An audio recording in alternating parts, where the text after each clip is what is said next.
કઈ સમજાય છે? રામજી કેવા લાગ્યા? અભણ કેટલું યાદ રાખે અને પેલો ભણેલો ભૂલી.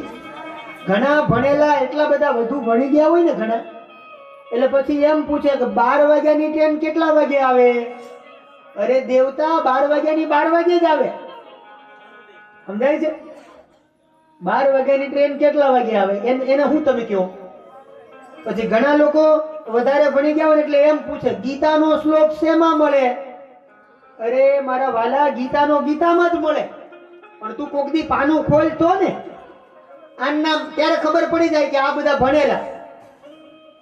બેનડીઓ હોય ને, બેનડીઓ, ઈ શાકભાજી લેવા જાય ને અને તમારે નક્કી કરવું હોય કે આ ભણેલા છે કે અભણ છે, તો કેમ નક્કી થાય? કેમ નક્કી થાય? જે વધારે ભણેલી બેન હોય ને ઈ ટમેટા નીચે મૂકશે ને બટાકા માથે મૂકે એટલે સમજી જવાનું કે આ અભણ. સમજાય છે? એને એટલી ખબર ન કે આની પર કોબીંદડો આવશે, ગાજર ને મૂળા બીટ ને તે ઘેર પોકશું ત્યાં ટમેટાનું અચ્યુતમ કેશવમ. સમજાય છે? એટલે સમજવાનું કે આ ભણેલો નથી, આ અભણ છે, વધારે ભણેલો છે, એક ને અડધો છે. કેવો છે? અહીંયા કોઈ કોઈની ઉપર નહીં લેતા હો, હું તો ખાલી આનંદ કરાવવા માટે કહું છું. હા, પાછો તમને બાંધી દઉં. તો એક વસ્તુ ચોક્કસ છે વાલા, ભણેલા છે ને એ સહજ ભૂલ કરે. હવે ધ્યાન આપજો, એક ગામના પાદરમાં 5 એન્જિનિયરો. ધ્યાન આપજો, જો કોઈ એન્જિનિયર હોય તો માથે ન લેતા હો પાછા, એ કહી દો. હું તો ખાલી આનંદ કરવા માટે, તમે કહેતા હોય તો જ કહું, વાંધો નહીં ને? કેવાય કેમ નારાયણભાઈ? હા. તો ગામમાં 5 એન્જિનિયરો, ભણેલા ગણેલા, ભણી ગણીને એન્જિનિયર થયેલા 5 ઇજનેરો, એવા 5 એન્જિનિયરો એને સવારના 8 વાગ્યાના પરિશ્રમ કરતા હતા. લોકો એને કરવાનું શું હતું? એક 15 ફૂટનો લાંબો પાઇપ, પણ આ પાઇપ વાંકો ચૂકો હતો. એક 15 ફૂટનો લાંબો પાઇપ, પણ આ પાઇપ વાંકો ચૂકો હતો. અને હવે આ લોકોને એમાંથી દોરો બહાર કાઢવો છે. સવારના 8 વાગ્યા દીના મહેનત કરે છે, સાંજના 5 વાગ્યા છતાંય દોરો નીકળ્યો. આ ભણેલા એન્જિનિયરો દોરો બહાર કાઢવો પણ નીકળતો. એવામાં એક ગામના અભણ ખેડૂત ઈ આવ્યા અને આવીને કહેવા લાગ્યા કે ભાઈ જય સિયારામ. શું કીધું આ અભણ ખેડૂતે? હા, હું બોલ્યા જય સિયારામ. ત્યાં ઘણા ભણેલા પાછા આવું ન બોલે. બહુ વધારે ભણી ગયા હોય ને એને આ બોલવામાં તકલીફ પડે. સમજાય તો થોડુંક અત્યારે સમજાય, થોડુંક ઘેર ગયા પછી ત્યારે વેલા મોડું ગમે ત્યારે પછી જય સિયારામ કીધું એટલે આ લોકો કંટાળેલા થાકેલા, પણ પરાણે પછી નહોતું બોલવું તો આને બીજી વાર કીધું. ખબર છોડ્યો નહીં એટલે આને બીજી વાર કીધું જય સિયારામ. પછી ઓલા કે ભાઈ જય સિયારામ બોલો ને, હવે શું કામ છે તમારે? ત્યારે આ એન્જિનિયરો આવી રીતે પરાણે બોલ્યા એટલે આ ખેડૂત કહેવા લાગ્યા ગામના અભણ વ્યક્તિ કે બાપા આ ગામ મારું છે, તમે કઈ મુશ્કેલીમાં હો ને એવું મને લાગે છે, એટલા માટે હું તમને પૂછું છું, તમારે કઈ કામ હોય, તમારાથી ન થતું હોય તો તમે મને કહો. એટલે પેલા એન્જિનિયરો કહેવા લાગ્યા તમે ભણેલા ગણેલા, સવારના મહેનત કરીએ, અમારથી થતું નથી. શું આ તમારથી થઈ જાય? હા, અમારથી થતું નથી. શું તમારથી થઈ જાય? ત્યારે આ બાજુ પેલા અભણ દાદા કહેવા લાગ્યા ગામના કે આ ગામ અમારું છે એટલા માટે, અને તમે મુશ્કેલીમાં જણાવજો એટલે મારી ફરજ છે કે ભાઈ તમને મદદ કરવી.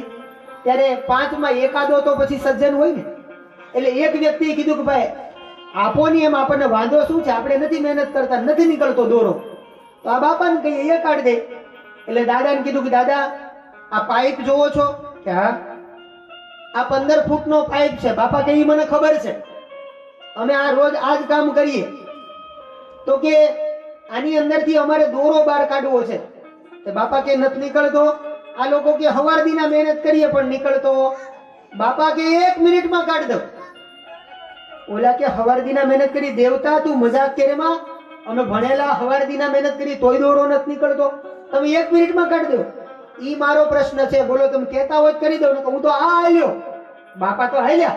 ત્યાં એકે કીધું કે બાપા વૈયા જાહે, એને કયો દોરો કાઢી દે તો આપણું ગાડું આગળ વધે. અને આ બાજુ બાપાને કીધું કે હા દાદા અમારે દોરો કાઢવો છે, તમે કાઢી દો. એટલે બાપાએ પાઇપ પેલા જોઈ લીધો, પછી દોરો જોઈ લીધો, પછી બાપાએ એમ આજુબાજુ નજર કરી તો શું એવું કરું તો આ દોરો બહાર. આ નામ બુદ્ધિશાળી. અભણ છે, આમાં કોણ ભણેલું છે એ તમે નક્કી કરજો, એ હું નહીં કહું. આ અભણ દાદાએ બાજુમાં નજર કરીને તો ઉંદરડી આંટા મારતી હતી. એ ઉંદરડીને પકડી અને એની પૂંછડીએ દોરો બાંધી દીધો અને પછી ઉંદરડીને પાઇપમાં મૂકી દીધી. એટલે 1 સેકન્ડમાં ઉંદરડીનો દોરો બે બાર. સમજાય છે? હવે આમાં કોણ ભણેલું કયો?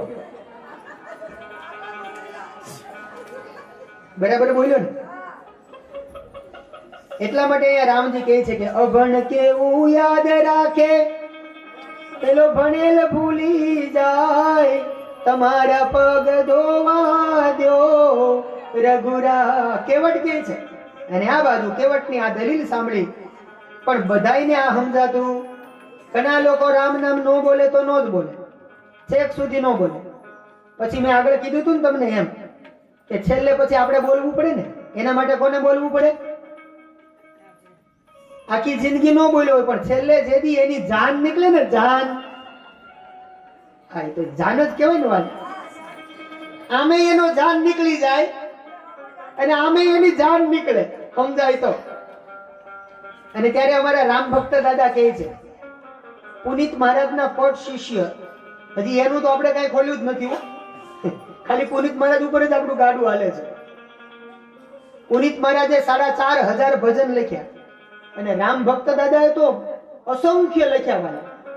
એનું હજી મેં કાંઈ ખોલ્યું તોય આપણું ગાડું રામકથા, ભાગવત કથા, શિવ મહાપુરાણ, દેવી ભાગવત, પુનિત મહારાજ રચિત નવધા ભક્તિ તમે ક્યાંય નહીં સાંભળ્યું હોય.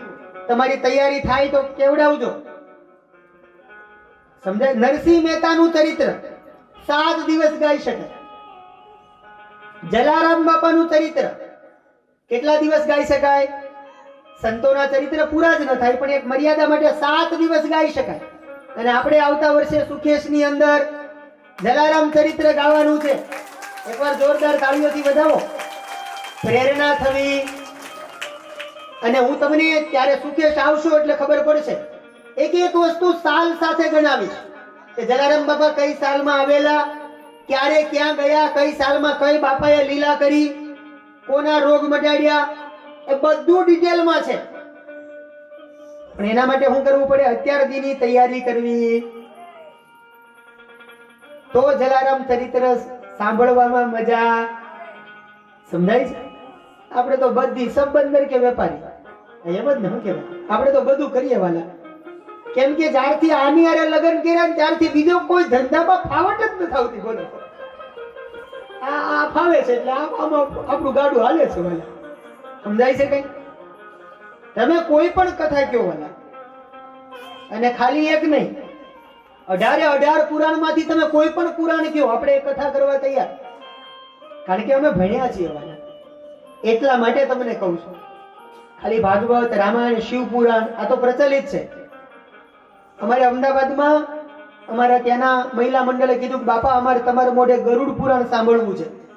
મેં કીધું આપણે કરીશું ગરુડ પુરાણ. અને 7 દિવસ ગરુડ પુરાણ ની કથા છે. હું તમને પત્રિકા મોકલાવીશ, તમે તારે આવજો. ત્યાં પૈસાની ફિકર નહીં કરવાની, રોકાવાની વ્યવસ્થા હું કરી દઈશ. પણ આવજો. ગરુડ પુરાણ સાંભળવું હોય તો દેવ થઈ જાય ને પછી 3 દી બેહાડે. એમાં બધા વાતાવરણ શોકમગ્ન હોય એટલે કોઈને કઈ સમજવા મળે. ગરુડ પુરાણ જીવનમાં ઉતારવા જેવો ગ્રંથ છે, પુરાણ છે. તો આ બાજુ રામ ભક્ત દાદા કે આખી જિંદગી રામનું નામ ન બોલે અને પછી છેલ્લે શું થાય કે જીવાભાઈની જાન જાય, જીવાભાઈની જાન, જીવાભાઈની જાન જાય, જીવાભાઈની જાન, જીવાભાઈની જાન જાય, જીવાભાઈની જાન, જીવાભાઈની જાન જાય, જીવાભાઈની જાન. આવ્યા મોંઘેરા મહેમાન જાય, જીવાભાઈની જાન.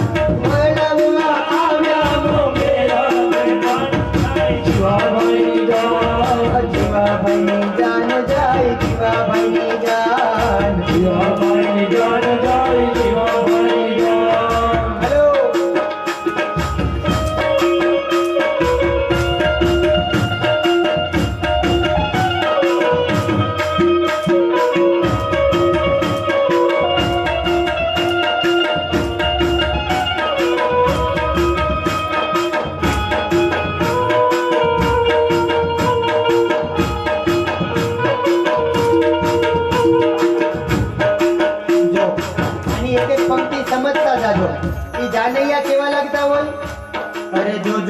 આજ જાનૈયાનો જુદો કાંઈ રંગ છે આજ જાનૈયાનો જુદો કાંઈ રંગ છે જોજો આજ જાનૈયાનો જુદો કાંઈ રંગ છે જોજો આજ જાનૈયાનો જુદો કાંઈ રંગ છે નાના મોટા સૌને ખભે નાખેલો કેસ છે નાના મોટા સૌને ખભે નાખેલો કેસ છે કાંઈ સમજાય છે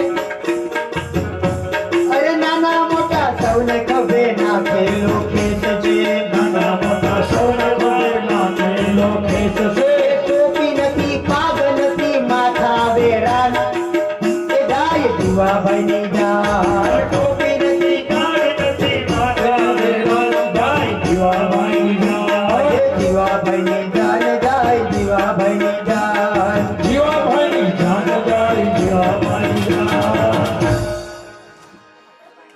જોજો આજ જાનૈયાનો જુદો કાંઈ રંગ છે બધા એક જ કલરના કપડા પહેર્યા હોય સમજાય છે કે નાના મોટા સૌને ખભે નાખેલો ખેસ છે પછી ટોપી નથી પાગ નથી માથા વેરાન જાય જીવાભાઈની ત્યારે આપણે બોલવું પડે આપણે એટલા માટે બોલી કે આની યાત્રા અડકે નહીં અને આ ક્યાંક પાછો સમજાય છે એક વખત એક વ્યક્તિની અંતિમ યાત્રા જતી હતી ધ્યાન આપજો નકર નહીં સમજાય એક વખત એક વ્યક્તિ દિવંગત થયા એની અંતિમ યાત્રા જતી હતી એમાં જ્યાં બધા રામ બોલો ભાઈ રામ રામ બોલો ભાઈ આમ એમાં ઘણા રામ બોલો ભાઈ રામ બોલતા હોય અને ઘણા કે આમ બોલો ભાઈ આમ લઈ લ્યો ભાઈ આમ અરે હવે તો હખે જવા દે ને આખી જિંદગી તો તે નથી લેવા દીધું હવે તો હખે સમજાય છે? એટલે જ્યાં એ યાત્રા જતી હતી કે રામ બોલો ભાઈ રામ રામ બોલો ભાઈ રામ જ્યાં યાત્રા જતી હતી એવામાં રસ્તા ઉપર પાછળ ઘણા બધા માણસો હતા યાત્રા રોડ ઉપર નીકળી એવામાં પાછળથી એક સાયકલ વાળો જોરદાર સાયકલ ચલાવતો આવે અને પાછી સાયકલમાં બ્રેક નહીં ઘણાની સાયકલમાં બ્રેક હોતી સમજાણું કઈ ઘણાની સાયકલમાં બ્રેક હોતી એમ આની સાયકલમાં બ્રેક નહોતી પૂર જોશમાં સાયકલ ચલાવતો હા ધમણ થઈ ગયેલો અને પૂર જોરમાં સાયકલ ચલાવતો આવ્યો અને આવીને ડાયરેક્ટ જ્યાં ઓલા ભાઈ બધા બોલતા હતા ને રામ બોલો ભાઈ રામ એમાં કોક એમ બોલતું હતું કે આમ બોલો ભાઈ આમ લઈ લ્યો ભાઈ આમ ત્યાં સાયકલ વાળા એ અથડાણો જે અંતિમ યાત્રા હતી જે શબ હતું એની સાથે સાયકલ વાળો ભટકાયો એટલે નનામી નામ શું હોય આનું આમાં શું આપણે નામ લખાવીએ કયો સમજાય ઘણા એમ કે બાપા તમારું નામ નથી લખાવું રહેવા દે ભાઈ અમારું રહેવા દે સમજાય છે ના ગમે તેવો જીવાત્મા હોય પણ એના માટે બીજો કોઈ શબ્દ જ નથી વાલા એક જ શબ્દ છે નામી એને બીજો કોઈ શબ્દ લાગે જ નહીં ગમે તેવા કામ કેમ ન કરો વાલા સમજાય છે સમજાય તો એ નનામી નીચે પડી એટલે પેલા ચારેય જણા હતા ને એ ખીજાવા લાગ્યા આને પેલા કઈ ખબર પડે છે કઈ ભાન છે આ મૃત્યુનો તો મલાજો જાળવ અહીંયા તો ધીમે સાયકલ ચલાવ તો આ પાછો સાયકલ વાળો શાંત નથી રહેતો સાયકલ વાળો શું કે ખબર તમે ક્યારના બધા બક કરો છો આ જે પડ્યો જેને વાગ્યું ઈ કઈ બોલતો નથી તમે શું કામ બોલો છો ત્યારે પેલા કીધું કે ઈ બોલે તો આપણે આમાંથી એકે અહીંયા ન હોય ઈ જો ઊભો થાય એવું બને તો એક સમય કલ્પના કરો કે એમાંથી કોઈ આમ બાર હાથ કાઢીને એમ કે લાવો બુંદી ગાંઠિયા તો કોઈ ઊભું રહે સમજાય છે એમ કે લાવો ભાવનગરી ગાંઠિયા કોઈ આપે લોટ બાંધી દે આપણો મારે તમને સમજાવવું છે માત્ર એમ આ બાજુ આ ઇજનેરો હવારદીના મહેનત કરતા હતા એનાથી નીકળ્યું એટલે પછી આ બાપા ગામના અભણ વ્યક્તિ ઉંદડીને છેડે દોરો બાંધી દીધો અને એક સેકન્ડમાં ઉંદડીને દોરો બંને સમજાય છે એટલે બને ત્યાં સુધી એક વસ્તુ ચોક્કસ યાદ રાખવી ભલા કે બને ત્યાં સુધી ક્યારે કોઈને નાના આંકવા અને હવે રામજી આટલી બધી કેવટની દલીલ સાંભળીને હવે હું કહે છે કે બેગી આની જલ પાય પખારું, બેગી આની બેગી આની જલ પાય પખારું, બેગી આની જલ પાય પખારું, હોત વિલંબ ઉતારહી પાર, હોત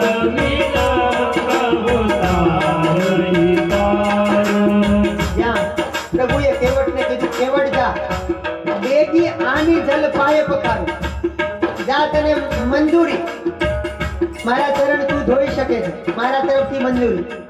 અને આ બાજુ પ્રભુ કહે છે કેવટને, કેવટ નાચવા લાગ્યો, હવે ઊભો થયો. અત્યાર સુધી આ માણસ બેઠો હતો, હવે ઊભો થયો, નાચવા લાગ્યો. અને કેવટ કહેવા લાગ્યો, પ્રભુ તમે એમ કહો છો કે જલ્દી પગ ધોઈ નાખ, તો ઈ વાત નહીં બને મહારાજ. મને ખબર છે કે સારું કામ એકલાએ કરાય.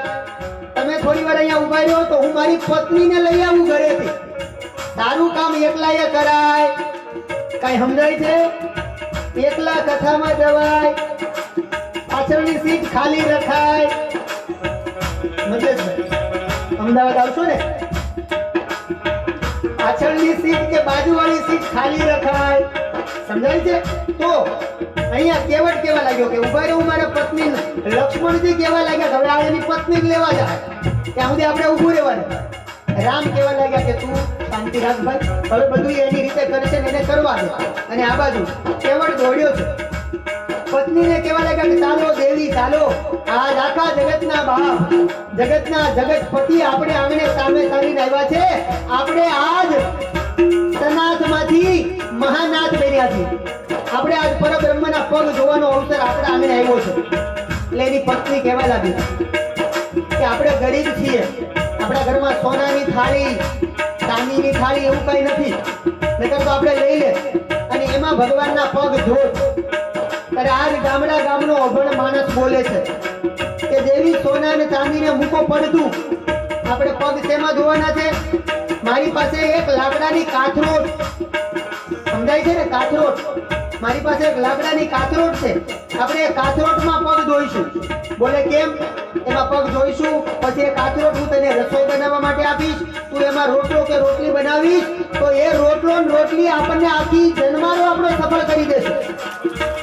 એટલે આ બાજુ લાકડાની કાથરોટ લીધી, આખું ગામ ભેગું થયું. કેવટ એકલો નથી આવ્યો, કેવટ આવ્યો, પત્નીને લાવ્યો. આખા ગામ વાળાને કીધું કે હાલો હાલો પલસાણામાં એક ગંગા નારાયણભાઈએ પ્રગટ કરી છે, હાલો હજી 2 દી છે, તમારા ભાગમાં હોય તો. અને આ બાજુ કેવટ શું કરે છે? કેવટ રામ રજાય સુપાવા, કેવટ રામ રજાય સુપાવા, કેવટ રામ રજાય સુપાવા, કેવટ રામ રજાય સુપાવા, પાણી કઠૌતા ભરી લેવું આવા, પાણી કઠૌતા ભરી લેવું આવા. આ બાજુ કેવટ પાણી લાવ્યો. અને મહારાજ સાંભળો પછી શું ઘટના ઘટી. જ્યાં રામ કેવટને કહેવા લાગ્યા હવે તું ચરણ ધોઈ નાખ. અને આ બાજુ રામ એ કેવટને કહે છે કે આને જળ કહેવાય? તું એમ કહે છે પાણી કઠૌતા ભરી લઈને આવ્યા, આને પાણી ન કહેવાય કેવટ, આને જળ કહેવાય. ત્યારે હવે કેવટ બોલ્યો છે કે મહારાજ અમે ગામડા ગામના અભણ, તમે એમ કહો છો કે આને જળ કહેવાય, આ ગંગા જળ છે, તો મહારાજ આ અમારા ગરીબોની ગંગા નથી. આ ગંગાએ અનેક લોકોને તાર્યા, પણ તમને કોઈને અમારી લાઈન દેખાણી જ નહીં. આખા ગામને લઈને આવ્યો હતો ને કેવટ કે તમને કોઈને અમારી લાઈન દેખાણી નહીં. મહારાજ જુઓ અમારી આવડી મોટી આખા ગામની લાઈન, આજ સુધી બધા મોટા મોટા માણસો વાયદા આપીને વયા ગયા, કોઈ કામ કરવા આવ્યું આજ તમે આવ્યા છો એટલે મારે તમને કહેવું છે, તમારા માટે હશે ઈ ગંગા, ભગીરથે ઉતારી, બધી વાત સાચી, પણ આજ મારે એક નવી ગંગાની ઉત્પત્તિ કરવી છે, જેનું નામ છે ગરીબોની ક્રાંતિકારી ગંગા. આ તમારા આદિવાસી વિસ્તારની અંદર એક ક્રાંતિકારી ગરીબની ગંગા જો કોઈએ પ્રગટ કરી હોય તો એ પહેલામાં પહેલું આદિવાસીનું શ્રેય આ કેવટને જાય છે. વાલા સમજાય તો. અને આ બાજુ કેવટ કેવા લાગ્યા કે મારે તો એક ક્રાંતિકારી નવી ગંગા. અને આ બાજુ ભગવાન રામ કાંઈ બોલી શકતા. કેવટ બોલે એટલે રામ ચૂપ. અને આ બાજુ કેવટ હવે પગ ધોવા લાગ્યો, અને જ્યાં પગ ધોવે છે ને તો આજ એટલો ભાવ વિભોર બન્યો છે આ માણસ કે એના હાથ ડોલે, એના પગ ડોલે, કેવટ પોતે આંખો ડોલે. રામજી તો ચૂપ ઊભા છે, પણ લક્ષ્મણજીથી રહેવાતું. લક્ષ્મણજી કહેવા લાગ્યા કે મહારાજ આને કયો કે આ પગ ધોવાની કઈ રીત છે, આવી રીતે થોડા પગ ધોવાય. ઈ પોતે ડોલે, એનો હાથ ડોલે, એના પગ ડોલે. એટલે રામ કહેવા લાગ્યા કે કેવટ તું પગ ધોવે ભાઈ, એની ના નથી, પણ તું પગ ધોવે તો કઈ આ કઈ પગ ધોવાની રીત છે તારી? ત્યારે રામને કેવટ કહેવા લાગ્યો કે જુઓ પ્રભુ, હવે બધું મારી રીતે થશે. સમજાય છે? હવે બધું મારા હિસાબે ચાલશે, મારી રીતે થશે. રામ કાંઈ બોલી શકતા. લક્ષ્મણ મનમાં ગભરાય કે મારા પ્રભુની આજ્ઞા નથી, નકર હું હમણાં બધું મારી રીતે કરી નાખું, પણ આ તો મારા ભગવાન મને ના પાડે છે, રામની આજ્ઞા નથી, નકર તારી રીત પડી રહે, હું બધું મારી રીતે. પણ ભગવાન કેવા લાગ્યા, આજ કેવટ જરા કે નમતું આપતો. લક્ષ્મણ કેવા લાગ્યા, કેવટે જ્યારે એમ કીધું કે મહારાજ તમે એમ કહો છો કે મારા હાથ ડોલે, પગ ડોલે, તો સાંભળો મહારાજ, હું એટલા માટે આવી રીતે તમારા પગ ધોઉં છું. જો તમને એમ હોય કે હું આવી રીતે પગ ધોઉં છું, તમને ન ગમતું હોય તો તમે એક કામ કરો, તમે તમારા હાથ મારા માથા ઉપર મૂકો ને એટલે તમને પડવાની બીક ન લાગે. ત્યારે રામ કે કેવટ પડવાની મને બીક લાગે છે, તો તારે મારું બાવડું પકડવું જોઈએ ને, એની જગ્યાએ તું ઉલટું શીખવાડે છે કે તમે મારું માથું પકડી. લક્ષ્મણજીને આ વાત બહુ ગમી કે હા આ બરાબર બોલે છે, તમે એનું માથું પકડો ને પ્રભુ તો આપણને આવી રીતે હેરાન કરતો બંધ થાય અને એની બુદ્ધિ સુધરે. પણ અહીંયા હવે કેવટ બોલ્યા છે કે પ્રભુ હું જીવ છું. શબ્દ સમજજો, આધ્યાત્મિક અર્થઘટન. કે તમે મારું માથું પકડો એમ શું કામ કીધું કે હું જીવ છું, હું કદાચ તમારું બાવડું પકડું અને કદાચ માયાનો સ્પર્શ મને થાય ને હું બાવડું છોડી દઉં, એના કરતા હે રાઘવ તમે મારા માથે હાથ પધરાવો કે આ કેવટ ધન્ય ધન્ય થઈ જાય, એટલા માટે તમે મારા માથે હાથ મૂકો. સમજાય છે? અને આ બાજુ હવે કેવટે પગ ધોઈ લીધા અને પોતે ન નમ્યો, એને હરીને નમાવ્યા. ભગવાન નીચે નમ્યા, એના માથે હાથ મૂક્યા, કેવટે પગ ધોઈ લીધા. અને પછી રામ કેવા લાગ્યા કે કેવટ હવે અમે બેસીએ નૌકામાં. ત્યારે કેવટ કેવા લાગ્યો નહીં, હજુ હમણાં બેસવાનું. કેમ? બોલે આજે કથવતા, પાની કથવતા ભરેલી આવી, એમાં જે તમારા કાથરોટની અંદર પગ ધોયા છે એનું ચરણામૃત, તમે અમારી લાઈન તો જુઓ, અમારા કોલ બિલોની આવડી મોટી લાઈન છે. આ લાઈનમાં હું બધાને ચરણામૃત આપી દઉં, પછી તમારો વારો આવે ત્યારે જ તમારે નૌકામાં બેસવાનું. લક્ષ્મણ ને સીતાજી વિચાર કરવા લાગ્યા. સીતાજી લક્ષ્મણ ને કહેવા લાગ્યા લખન ભૈયા હાલો આપણે લાઈનમાં જોડાઈ જઈએ, નકર આ એમનેમ કાંઈ પ્રભુનો પ્રસાદ આપણને આપશે. તમે વિચાર કરો આ કેવો માણસ, અદ્ભુત રામાયણનું પાત્ર કેવું. આજે લક્ષ્મણ અને સીતા પણ લાઈનમાં જોડાયા અને આજ એને પણ હવે જ્યાં બધાને પ્રસાદ આપતા આપતા બધાને પ્રસાદ આપ્યો અને કેવટ બધાને આપે છે. અને આ બાજુ કેવટ કેવા લાગ્યો મહારાજ તમે ક્યારે અમારી સામું જોયું, અમારી આવડી મોટી લાઈન છે. અને જ્યાં બધાને આ ચરણામૃત આપી દીધું અને હવે કેવટ ભગવાન રામને કહે છે, રામજીએ કીધું કે ભાઈ હવે પૂરું, હવે અમે બેસીએ. કેવટ કેવા લાગ્યો નહીં મહારાજ હજુ બેસવાનું. રામજી કે હવે તને હું તકલીફ પડી, હવે તો બેસાડ અમને. ત્યારે કેવટ કેવા લાગ્યો કે મહારાજ આ અમારા પિતૃઓ આવડી મોટી લાંબી લાઈન છે, જેમ અમારા સગા સંબંધીઓની લાઈન છે એમ અમારા પિતૃઓ જે દિવંગત થઈ ગયા એની પણ બહુ મોટી લાંબી લાઈન છે. તમે કોઈ દી અમારા ગરીબની સામું જોયું? અને મેં સાંભળ્યું છે તમે વશિષ્ઠ બાપજી, કેમ કે વશિષ્ઠ બાપજી કર્મકાંડી બ્રાહ્મણ છે, તમે એમની પાસે કર્મકાંડ ભણ્યા છો. લક્ષ્મણ કે બોલો મહારાજ, હવે આપણું ભણતર પૂછે છે. રામજી કેવા લાગ્યા? કઈ વાંધો નહીં. કેવટ કેવા લાગ્યો? રામ કે ભાઈ અમારા ભણતરથી તારે શું લેવા દેવા? બોલ્યા હવે અમારા પિતૃઓની લાંબી લાઈન છે, તમે બંને ભાઈઓ વશિષ્ઠ બાપજી પાસે ભણ્યા છો, તમે મંત્ર બોલો અને હું મારા પિતૃઓનું હું પાણી રેડતો જાઉં એટલે મારા પિતૃઓનું તર્પણ થાય અને મારા સમસ્ત પિતૃઓની પેઢી પણ તરી જાય. સમજાય? આ બાજુ આ વાત કરીને એટલે રામજીએ લક્ષ્મણને કીધું કે લે કર ચાલુ, હવે મંત્ર બોલીએ નકર આ કાંઈ બેહવા નહીં દે. બંને ભાઈઓ મંત્રો બોલે છે, તર્પણ કરે છે અને ત્યારબાદ નૌકાની અંદર બેસાડ્યા છે.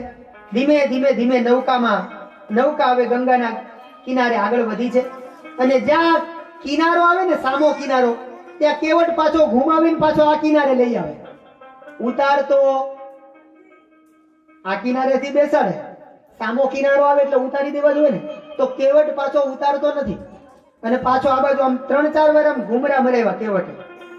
એટલે લક્ષ્મણજી રામ કહેવા લાગ્યા કેવટ તું આમથી આમ. લક્ષ્મણ વારે વારે ગુસ્સે થાય.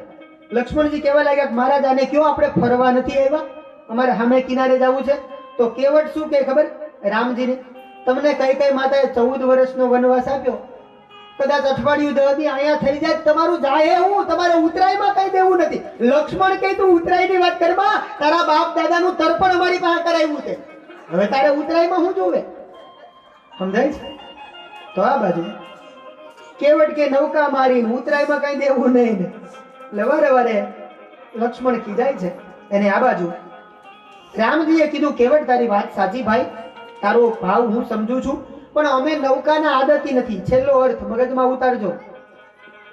રામ બોલ્યા કેવટ અમે નૌકાના આદતી નથી, તું વારે વારે અમને આમ ફેરવે ને એટલે અમને પડી જવાની બીક લાગે, એમ કે અમે નૌકામાં પહેલી વાર બેઠા છીએ. ત્યારે કેવટે ભગવાન રામનું બાવડું પકડીને કીધું કે મહારાજ તો તમારા કરતા અમે મહાન. લક્ષ્મણ કે બોલો હવે આ મહાન ને એવી બધી વાતો કરે છે. તો આ બાજુ જ્યાં કેવટની આ વાત સાંભળી રામ એમ કહેવા લાગ્યા પધારો પધારો. રામ એમ કહેવા લાગ્યા પધારો, આગળ આવી જાવ. આજે અમારે કથામાં અમારે સંદીપભાઈ શાસ્ત્રીજી અને સાથે મારા ભાઈબા તમારે દક્ષાપુ, એકવાર જોરદાર તાળીઓથી આપણે વધાવશું. સંતો, મહેમાનો, બ્રાહ્મણો, વડીલો, આપણે નારાયણભાઈને પણ કહીશું. સાથે સાથે અમારા ભાણેજ જેવા સંદીપભાઈ જાની, એકવાર જોરદાર તાળીઓથી વધાવો.